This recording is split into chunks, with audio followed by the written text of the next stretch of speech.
Hello,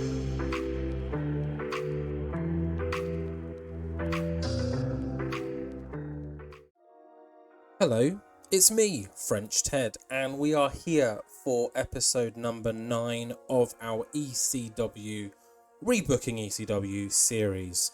In the last one, we had a pretty successful CyberSlam and a pretty successful month. We made money, which is always good to see. Let's see if we can go ahead and take a look at our event history. We're in March now, let's go to February, end of the month, CyberSlam, here we go.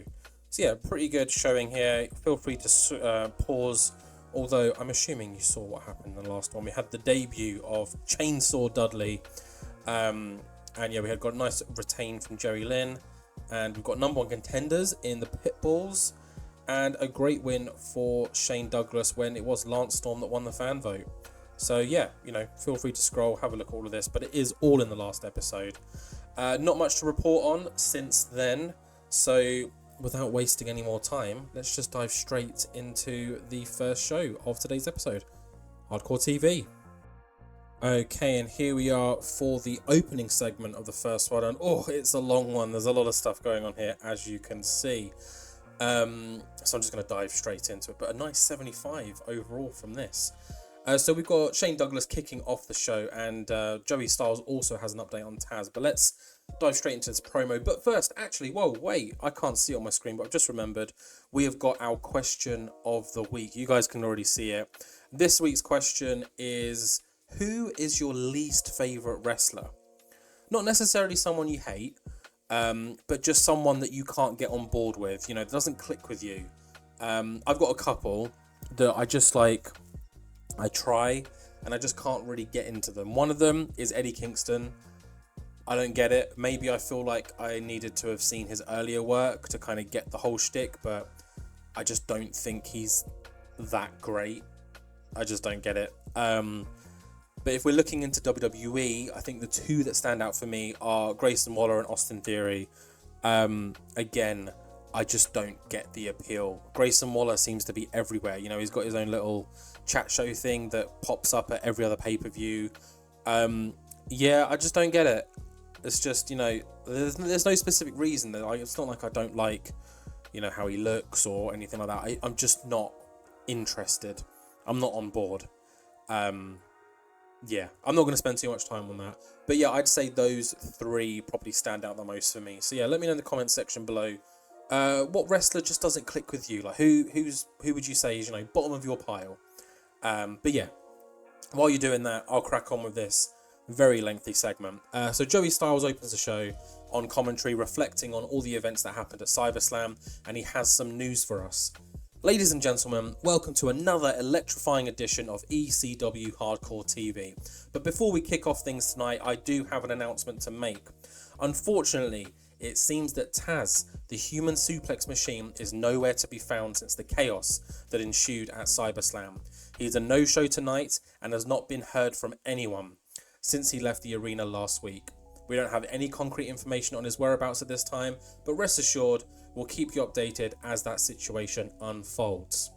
So as the camera pans away from Joey Styles, the franchise Shane Douglas's music hits and the crowd's energy shifts as Shane strides confidently to the ring, microphone in one hand and title in the other, draped over his shoulder, ready to address the ECW faithful. Well, if it isn't the rabid faithful of ECW.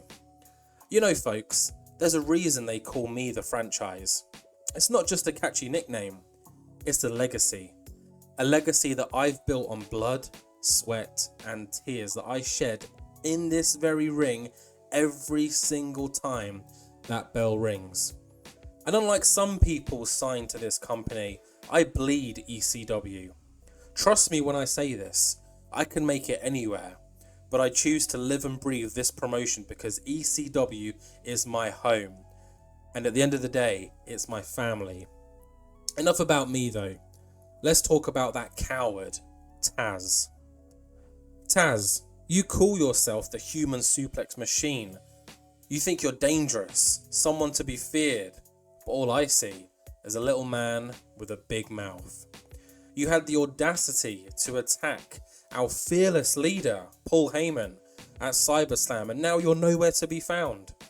Pathetic. No. Good riddance. Shane Douglas then turns to Heyman, who's on commentary, and he goes, Paul, when you locate that son of a bitch, I'm hoping there's a fine and a suspension waiting for him. You can't let Taz walk over you like that ever again. But let's not dwell on the negative, guys. I am still your ECW World Heavyweight Champion. And unlike Taz, I'm deserving of your cheers and your respect. Now let's talk about respect for a moment. Lance Storm. Storm, you may not have walked out of CyberSlam with the win, but you damn sure have earned some respect from the franchise. We may not see eye to eye, but god damn, I can applaud someone and give them respect when they're deserving of it. The crowd then erupts into Lance Storm chants, and Douglas pauses for a moment to allow these chants to ring when suddenly Chris Candido snatches the microphone from Shane Douglas, creating a very reaction from the crowd. Respect? Respect? You want to talk about respect? You want to start giving out respect, Shane? Well, how about showing some respect to the triple threat, huh? To me and Bam Bam. Lance Storm couldn't hold a candle to us. I mean, I'm the real star here, not him. If you're so graciously handing out that respect, Shane, why don't you start giving it right here? Shane Douglas smirks at Chris Candido's outburst, clearly amused by the fiery response. Shane then offers his hand out for the mic that Chris Candido reluctantly returns. Oh, Chris. Chris. Always so full of yourself. Look, I respect the triple threat. I respect you. I respect Bam Bam. And I show that respect week in, week out by allowing you to be in the triple threat. Lance Storm, whether you like him or not, has earned respect from me. So why don't you do yourself a favour and show a little bit of sportsmanship for once in your goddamn life? The crowd then cheer in agreement, egging on the confrontation between Candido and Douglas. Candido seems to have calmed down a little bit now after being put in his place. Douglas then continues, because here in ECW, respect isn't given, no, it's earned. And the franchise has spoken. Shane Douglas then raises his title in triumph, the crowd cheering after his words and chanting ECW as Hardcore TV kicks off.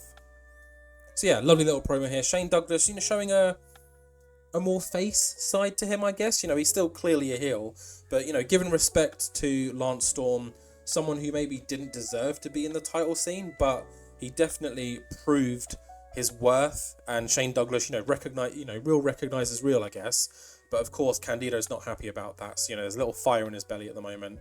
But we'll have to see how this plays out. But moving on from this, though, we do have a debut. It is the team that we signed a couple of episodes ago. Yep, that's it. You're right. The Hardy Boyz. Let's see how they do in their first match in ECW against the Can-Am Express.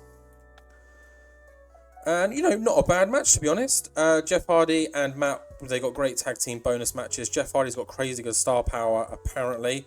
Always putting in a huge effort as well. That's good to see. And explosive style. Damn.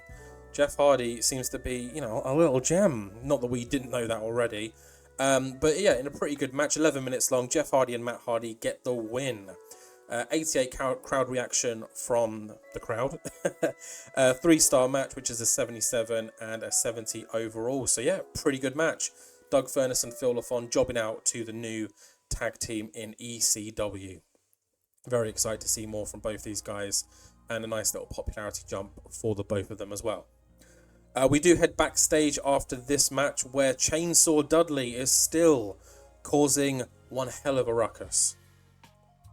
So backstage, Spike Dudley is frantically rushing through the corridors, searching for his volatile fellow Dudley, Chainsaw Dudley. He finally spots him after hearing the ringing of the chainsaw, in a fit of rage, swinging the weapon wildly, threatening to tear the locker room apart.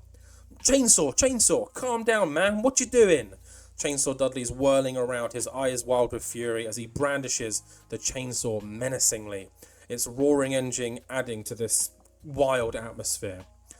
No, violence isn't always the answer, Chainsaw. We don't need to get fined or suspended from Paulie. I told him that I'd control you, so you need to stop, Spike exclaims. Despite his pleas though, Chainsaw continues pacing back and forth, the engine revving louder and louder, sending sparks across the locker room doors, which has now been entirely vacated by everyone bar Spike and Chainsaw. Spike then tries to calm the situation even further. Listen to me, Chainsaw. We're Dudley Boys, and Dudley Boys don't need to retort to destruction to make a point every single time. We're better than that. We're tougher than that. Chainsaw pauses, his grip on the chainsaw loosening slightly as he considers Spike's words. Spike's calming influence is now starting to take effect. Chainsaw speaks for the first time. Bubba Ray. Devon. Spike responds, yes, bad Dudleys, but we're the good ones. We got them last week, and if they try anything again, we'll get them again. But we'll do it the proper Dudley way, Chainsaw. In the ring. We'll let our actions in the ring speak louder than that chainsaw ever could. Slowly, Chainsaw nods. The fury in his eyes has now subsided as he powers down the chainsaw and tosses it aside. He looks to Spike, a sense of camaraderie returning between these two Dudley members. Suddenly, Bubba Ray walks in and instantly realizes who he is now face to face with. Without any hesitation, he turns and runs, as Chainsaw then suddenly erupts into a whole new rage, chasing after him. Spike then shrieks as all of his words have meant nothing and embarks on yet another pursuit to calm down Chainsaw Dudley. So it seems like Spike's having a bit of a tough time calming down old Chainsaw, and unfortunately Bubba Ray and Devon are, or seem to be, the catalyst of the rage. But yeah, fun little segment here. I think I'm going to pop these in now and then. I do have a story between the whole Dudleys that I'm building, so yeah, you just have to sit back, relax and enjoy it. Following on from this though is just a simple one-on-one match. It's Rhino taking on, I think it's Shima, it's pronounced, because Shima did request a match against Rhino. So here you go, mate. Here's your match, and here's your loss. Rhino gets the win. Pretty good match. Still the show, they upped their game. Rhino got a big jump in pop, almost half a whole number. 77 from the crowd, a 3-star match quality, and a 65 overall. I will take that. Lovely little 9-minute match, in and out. Good performance from both of these men. Following on from this though, another singles match and another straightforward, simple match. Just want to give someone a win, give someone a loss. It is Too Cold Scorpio taking on Devon Storm. And again, look, no notes, nice and simple. Too Cold Scorpio gets a lovely little win here, just building a bit of momentum on his side. 63 from the crowd, 2.5 match quality. You know, it's fine, and a 56 overall. I think Devon Storm probably, dropped this a little because Too Cold is great in the ring. We all know that. And yeah, just another simple time filler match. I think it was 7 or 8 minutes long. But yeah, let's move on as we head backstage to, the little kind of catering table area, because this is my ECW. We've got the catering tables. We're feeding our wrestlers. We're paying their wages. So let's see what goes down backstage.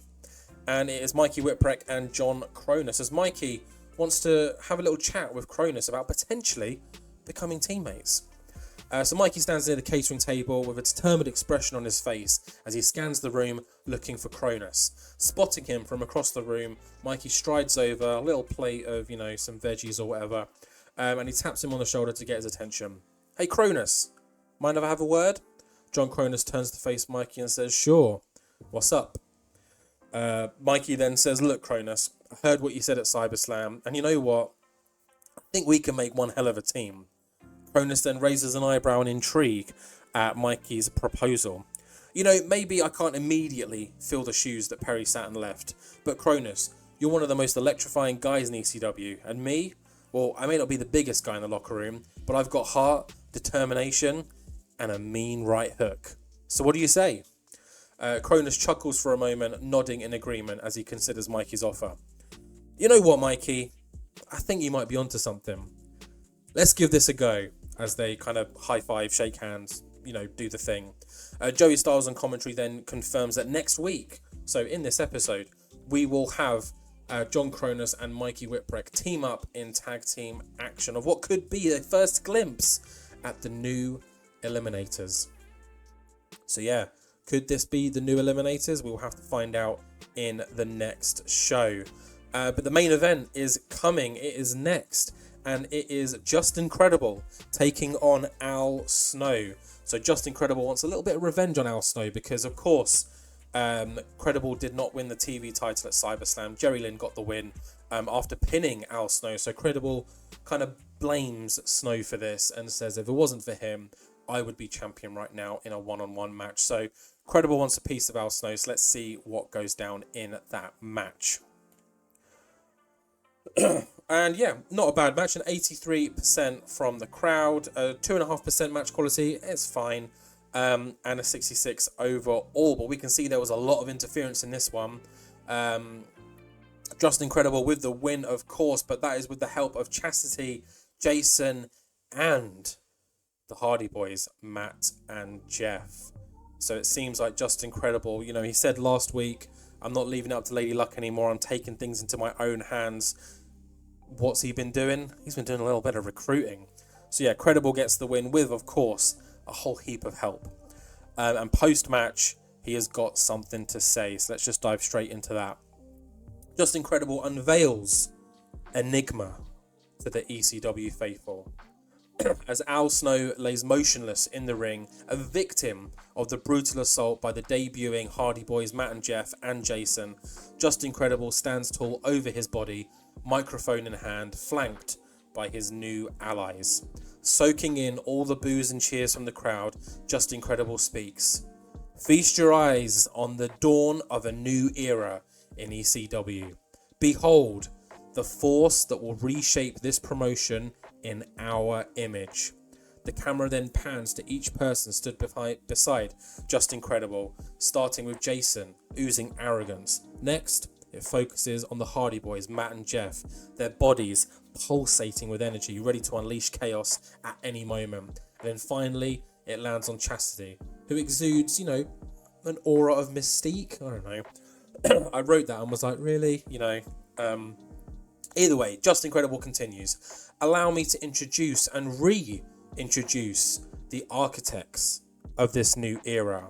First, we have the man who is simply incredible in every sense of the word. The unstoppable force, yours truly, Justin Credible. The crowd erupts in disdain, hurling insults and debris towards the ring, but Credible simply smirks, unaffected by this. Next up, we got the man who makes even the gods envious of his looks, the world's sexiest man, Jason. And then, you saw them earlier tonight, the debuting dynamic duo who will leave a trail of broken bodies and shattered dreams in their wake, the most explosive tag team to ever exist, Matt and Jeff, the Hardy Boyz. And last, but certainly not least, the enchantress of ECW, Chastity. We are Enigma, the reckoning that ECW never saw coming, and mark my words, Al Snow, this is just the beginning. You've tasted our fury tonight, but rest assured, there's plenty more where that came from. So to all the doubters, the naysayers, the unbelievers, I've got one message for you. Brace yourselves, because Enigma is here to dominate. And with a sinister laugh, Just Incredible drops the microphone as Enigma stands tall and end the show, a formidable force who are ready to take over ECW. And that is how we end Hardcore TV. Let's see how we did. Would have got a 68, but of course, we just maxed out at the 55. I'm just going to slowly scroll through. We've got very promo heavy show. I'm really enjoying writing these promos. So yeah, we've got the debut of Enigma, Just Incredible led faction. So we're going to have to see what happens there. Of course, Chainsaw Dudley still wreaking havoc. Shane Douglas giving some nice words to Lance Storm. What that means, who knows? Is there more to it, or was it just a one-off kind of, hey, But Candido was not happy. And then in the next show, which we're going to see in moments, we will get the debut of Mikey Whipwreck and John Kronus, which could potentially end up being the new Eliminators. But there we go. Let's end the show. See if we've got any news. We take a look up. We've got 7. Whoa. Okay. Let's go down here. So we succeeded on the promise. New Japan have offered deal for Chima. Oh, that's not good. Summary of Hardcore TV. Keiji Muto has left New Japan. What? Kojima has left New Japan.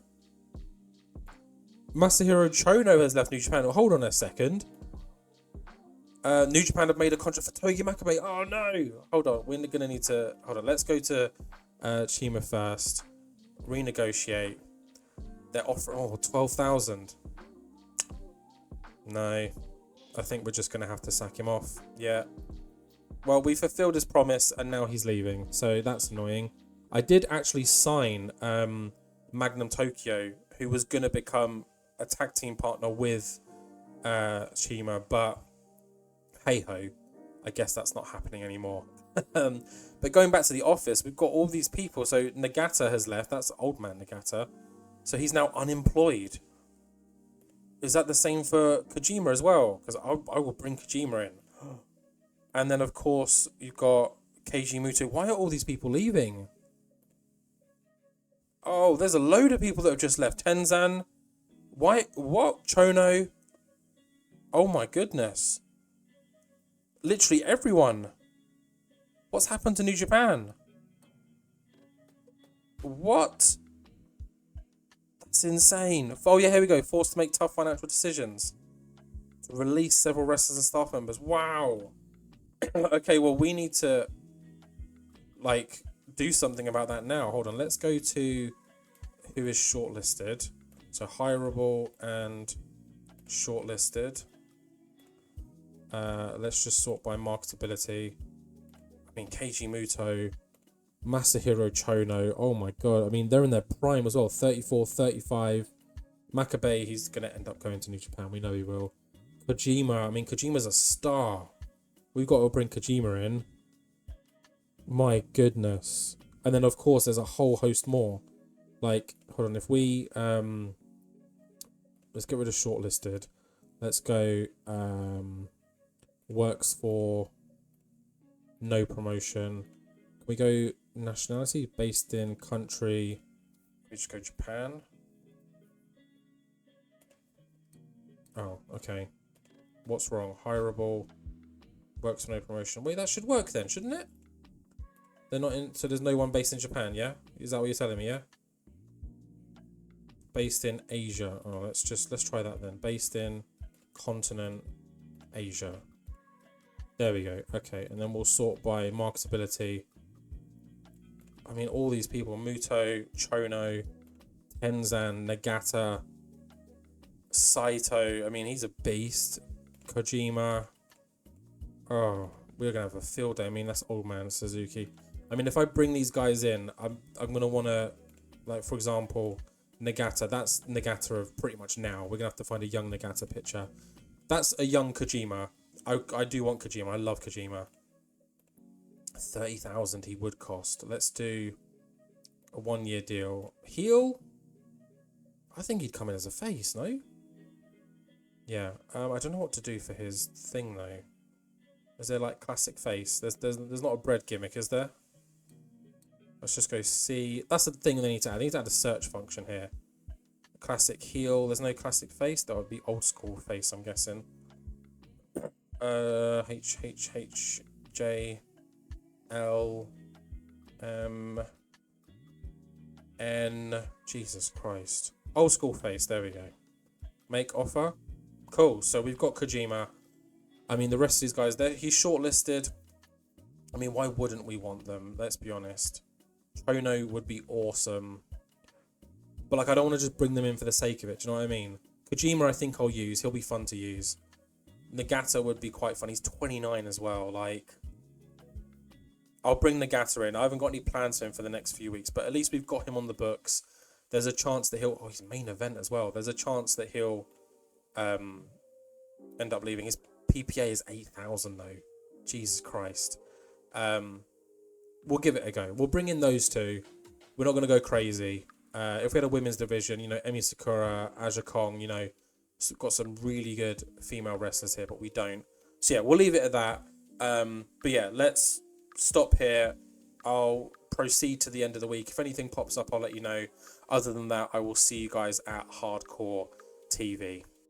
So before we dive into the next show, All Japan Pro Wrestling have come through with the same thing that happened to New Japan literally a few days later. So a bunch more people have just had their leaving. So if we type in AJPW, a load of people have gone recently.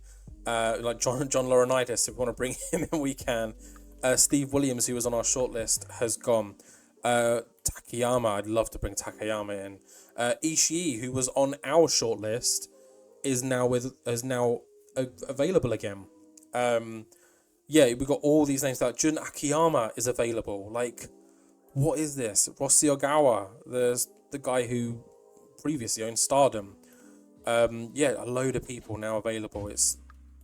If we had more money, like if we were like a WWE or WCW in this year, I'd 100% be snapping all these guys up just to have them for now. But yeah, I mean, Ishii is already on our shortlist, as is Steve Williams, and as is Takayama. So not going to sign them. I think Kojima makes sense. I think we brought in Nagata as well, didn't we? Did we bring in? We brought in Yuji Nagata too, didn't we? Yeah. Don't really know what to do with him. But we'll see. And then, of course, we've got Kojima too. So Kojima will be really good to use. I'm excited. I'm looking forward to using him. And also, did Magnum Tokyo end up staying? Yeah. But he did also sign a PPA with DDT. So I might just let him go now that he's not teaming with Chima. So, yeah, might as well. But either way, that's kind of everything to show you guys. All Japan and New Japan really struggling. So whatever the Japanese market is happening right now in this game, it's really doing a number on them. But yeah, let's dive straight into the second Hardcore TV episode of this show. I'll see you guys in a sec. Okay, and here we are. And once again, as always, please refer to the question on the left. If you haven't already answered it, go ahead and pop your answer in the comments. But yeah, let's just dive straight in this. We open with a super fun, super short, 9-10 minute match. Rob Van Dam taking on Axel Rotten. And of course, Van Dam gets the win. Explosive style, superstar power, made to look like a threat. Really helped. And he jumped up an entire point from this match, which is really, really good to see. It was meant to be Balls Mahoney according to my notes, but I forgot that Balls is injured at the moment. So we might as well give Axel something to do. 94 from the crowd, 2.5 match quality, and a 70 overall. I'll take that. Nice. As long as it's over 55, I don't really care. But post-match, Rob Van Dam has got some not very nice words for his teammate Sabu. So post-match, Rob Van Dam stands in the ring, catching his breath and reveling in the cheers as the camera pans to the side where Sabu is ringside, watching intently with his, trademark headgear on. Joey Styles exclaims, "Ladies and gentlemen, what a victory for Rob Van Dam to open the show. He's proven once again why he is one of the most exciting men in ECW." Rob Van Dam, with a confident smirk, he's a cocky little boy in the 90s, climbs to the turnbuckle, raises his arms in the RVD victory. He then gestures for a microphone, which the ring attendant quickly hands to him. And RVD, still on the turnbuckle, goes, "Hey, Sabu, you watching, man? That's how it's done in the whole effing show." RVD then hops down from the turnbuckle, pacing the ring, still addressing Sabu. He says, look, you gotta admit, I'm on a whole nother level right now. The whole damn world knows it too. The camera zooms in on Sabu. His expression, unreadable, but he's clearly absorbing RVD's taunts. RVD continues and says, "The next time we have a match and you're getting gassed, remember, you've got RVD, the whole effing show, in your corner, and I've got no problem taking over and finishing the job, because clearly, as we've seen, you've got some real trouble finishing." The crowd then go, "Ooh," as Sabu just stares directly at RVD in the ring, shaking his head as he turns to head out backstage. You know, he's kind of done listening to RVD. He walks out. Rob Van Dam grins, drops the mic, and poses again for the fans with his whole Rob Van Dam gesture. So yeah, there's a little bit of heat between these two. Rob Van Dam clearly still wanting to tag with Sabu, but I think, you know, he's kind of letting that cockiness get to him a bit. Sabu, being the much older, wiser, you could say calmer person in most situations, kind of just letting Van Dam have his moment, but I'm sure something will progress from this. But a lovely 94 rated segment. You know, we added a few meaner lines or risque lines, you know, about the trouble finishing. There's a connotation there if you didn't get it. But yeah, 94, we'll take it. Love that. Moving on, we've got a simple singles match with our boy Joey Munoz, as he takes on and defeats Bobby Duncombe Jr. So in a fairly decent match, Joey Munoz, of course, gets the win, growing in popularity. Duncombe dropping. Duncombe is someone who is just going to be a jobber, let's be honest. Heyman worked on this one, so, you know, helped elevate the performances a little. An 84 from the crowd. They love a bit of Joey. 2.5 match quality. Better match quality than the RVD match, surprisingly. And then a 65 overall, which, again, absolutely fine. I will take it. We head backstage now, where the Pitbulls are confirming when their title match against Candido and Storm is going to happen. So let's find out. So backstage in the dimly lit corridors of the ECW arena, the Pitbulls, Gary Wolf and Anthony Durante, are standing side by side, tense with anticipation. Gary grabs the camera and pulls it in. Candido, Storm, listen up. We're coming for those tag belts and there's nothing you can do to stop us. At Living Dangerously, it's going to be a bloodbath and we are walking out as new tag team champions. Anthony nods in agreement and says, you better believe it, the Pitbulls are heading back to the top and we're hungrier than ever. So Candido, Storm, your phony reign is going to come to an end, and prepare yourselves, because at Living Dangerously, there's going to be no escaping the wrath of the Pitbulls as they push the camera to the side and walk out of shot. So the Pitbulls have confirmed at Living Dangerously, our pay-per-view at the end of the month, it will be them taking on the tag team champions Candido and Storm. Can Candido and Storm retain? We'll have to wait out. Or can the Pitbulls, you know, a real tag team, let's be honest, take the belts away from these two guys? We do stay backstage, where we've got a interesting segment, and it is between the Blue World Order and the FBI. So the Blue World Order, comprising of Stevie Richards, Blue Meanie and Nova, are standing around decked out in their blue attire.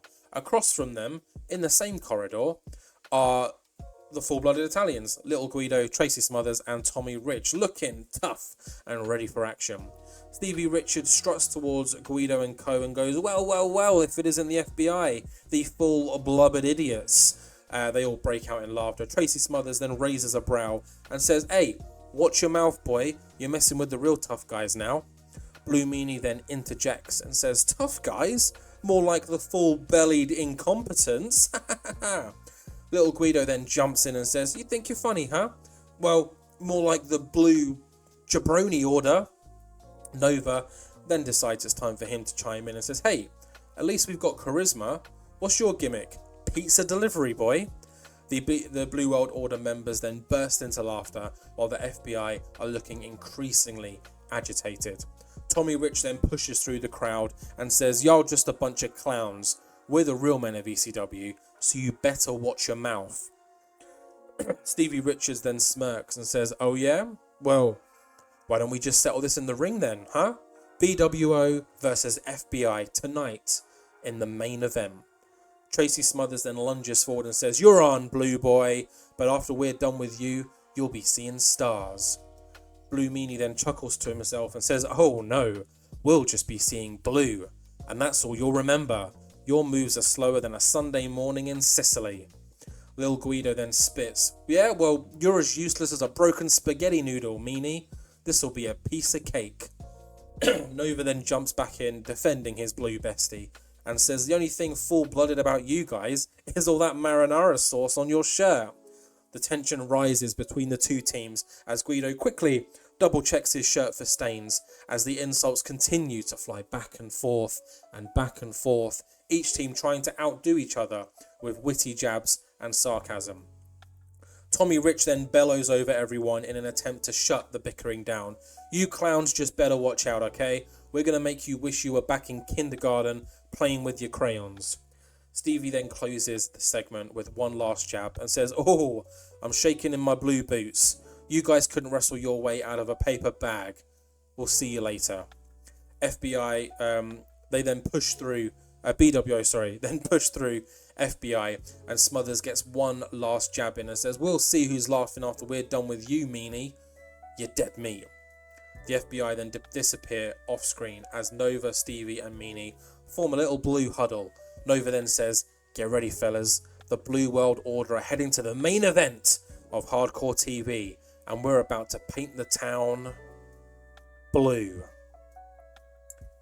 So yeah, fun little segment here. Just, a bit of beef between the two teams, BWO, FBI, and yeah, the main event is confirmed. It will be the Blue World Order taking on the FBI. More specifically, Stevie Richards and Nova taking on Guido and Smothers, with a Blue Meanie and Tommy Rich in the corners.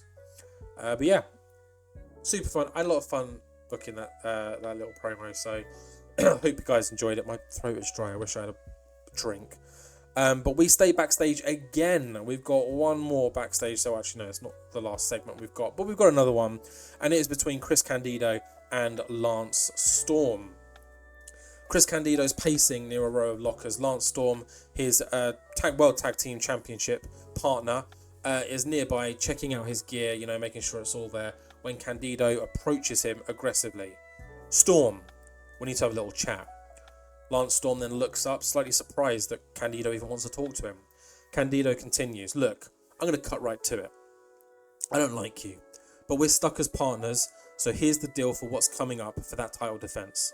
I know you think you're a top guy after the praise you got from Shane, and that you like to hog the spotlight with your fancy moves. Well, at Living Dangerously, I'm going to need you to dial that down. And this ain't about us being a team, it's about me showing everyone what I can do in the ring. You're lucky that I even team with you still." Lance Storm then stands up to Candido. They are now face to face. Candido pointing a finger at Lance's chest and says, "So here is how it's going to go down, Storm. You play backup, you let me take the lead. Got it?" Storm then sighs and nods with a grin. "Fine, Chris. Whatever you say." Candido smirks and says, "Good, because if you get in my way, you're going to regret it. We're walking out that match with our titles, but I'm going to be the one that everyone remembers." Candido then chuckles to himself and walks out as Lance Storm shakes his head and continues checking his gear. So it seems like, Candido's got a bit of a bee in his bonnet and kind of wants to prove to probably Shane and everyone else that he's the star of this, tag team, if that's what you can even call it. And Storm seems to be happy to let Candido, take the lead at Living Dangerously. So we'll see how that plays out. Following on from this, though, we've got tag team action. It is the debut of John Kronus and Mikey Whipwreck.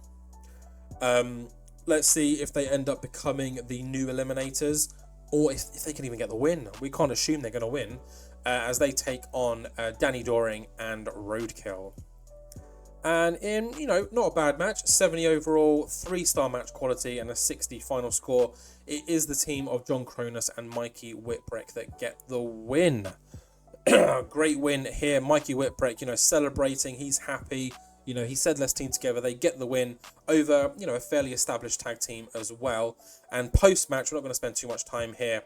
Mikey Whipwreck offers a hand to John Kronus as kind of a signal to be like, let's do it. Let's be a team. So Mikey's face lights up with excitement post-match as he celebrates his win with John Kronus as Kronus. But Mikey extends his hand in a gesture of partnership. Kronus pauses, his expression unreadable. Kronus looks at Mikey's hand, looks around at the crowd, hesitating, seemingly lost in thought. After a beat, he looks at Mikey, shakes his head, slowly denying Mikey's offer. The disappointment on Mikey's face is palpable as Kronus turns and exits the ring, leaving Mikey all alone his hand still outstretched. Joey Styles on commentary says, well folks, it seems that Mikey Whipwreck's offer to become an eliminator has been met with rejection. Despite their victory tonight, it seems that Kronus has other plans in mind. Perhaps he's on the hunt for a partner he believes can truly take him to the next level in ECW. I guess only time will tell. So, Mikey Whipwreck was not the right tag team partner for Kronus. So that's one tag team partner denied by John Kronus. How many tag team partners do you think we'll get through? Let me know in the comment section below. But this does take us to our main event. As already established, it is Stevie Richards and Nova taking on the full-blooded Italians of Tracy Smothers and Little Guido. Of course, don't know why I didn't mention it, but Stevie Richards and Nova, part of the BWO, Blue World Order. So let's dive straight into this and see what happened. I took a risk with this match, so let's find out if it paid off. Yeah, look, there we go. The comedy went over well. Yes, I went for to make the audience laugh, and it worked. So I will take that. An 82 reaction from the crowd, a 3-star match quality, and a 66 overall. Yeah, really good here. Harley Race, of course, killing it as he always does as an agent in matches.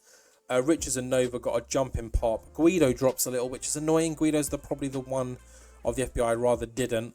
But yeah, solid win here. Nothing too crazy. You know, shenanigans are plenty. Blue Meanie and Tommy Rich getting involved. It might as well have been a 6-man tag. But ultimately, Stevie Richards and Supernova get the win, finishing the night with a nice big old blue celebration. So yeah, let's end the show and see how we did. Would have been a 66, but we got a 55. So, you know, winner, winner. What happened in this one? Let's remind ourselves. RVD throwing shade on Sabu. The Pitbulls have confirmed the match at Living Dangerously, and it's our first match confirmed for the pay-per-view. The next 2 weeks will fill the rest of the card. Blue World Order clashing with FBI, which led to our main event match. Candido wants to have the spotlight in that tag team match at Living Dangerously, so we'll see how that plans out. Kronus still on the hunt for a tag team partner, and of course the win from the BWO in the main event. Let's end it here and see if there's any news. We've got 2 mail items. The first one is a summary of our Hardcore TV, and yeah, Magnum Tokyo has officially left ECW. Yeah, we got rid of him, as you guys already know, but yeah, a lot of people are available. Oh, it's exciting. We'll have to see what happens there, but yeah, we'll leave it here. That was a fairly decent episode. Got a lot of things rolling. Got a lot of storylines going. Enigma are here. Let me know your thoughts on Enigma. But yeah, 2 more shows before Living Dangerously. So the next episode will definitely flesh out that card. And remember to answer the question of the week. If you missed it, how'd you miss it? It was on the left-hand side. But it is also in the description. So yeah, make sure you do that. But also, like, comment, subscribe, share, do it all, and I'll see each and every one of you in the next one.